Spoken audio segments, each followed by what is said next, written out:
Itoophiyaa badhaate uumuuf caba wal'aanuu fi dhalootaaf amanamuu gaafata.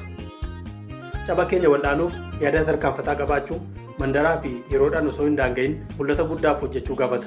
Biyyi yaada tarkaanfataa ta'een geggeeffamtu rakkoo keessaa ni baati. Caba isheetis wal'aannattee badhaadhinatti ni ceeti. Abbichuun cabiinsa dinagdee suphuun hoogganaa fudhatamummaa guddaa uummata Itoophiyaa irraa argatedha. Yeroo Dr. Abiy gara aangootti dhufan ji'a 3 booda miindaa hojjettootaa kaffaluun illee akka hin danda'amne himamaa ture. Bilchina geggeessummaa isaan geggeessaniin tarsiimoo misooma damdaneessa ta'e hojiirra oolchuun imala badhaadhinaa saffisiisuun addunyaa ajaa'ibsiisaa jiru. Yeroo ammaa kana maayikiroo ikoonoomii biyyattii sirreeffamuu fi GDP'n Itoophiyaa biyyoota Saharaan gadii irraa sadarkaa 3ffaa irratti madaalamuu addunyaatu gabaase.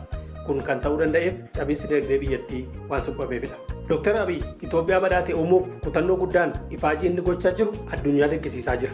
Kanaafuu abbichuun Itoophiyaaf kennaa uumamaa bakka buutee hin qabnedha jenne. Daarektarri olaanaan FAO Kiyyuu Doongiyoon akka dubbatanitti Itoophiyaatti oomishni qamadii akka guddatuuf yaaliin Dr. Abiy Ahimad taasisanii fi bu'aan argame wabii midhaan nyaataa Afrikaa fi rakkoo Afrikaanotaa furuu irratti kan xiyyeeffatedha jechuun dhugoomsan.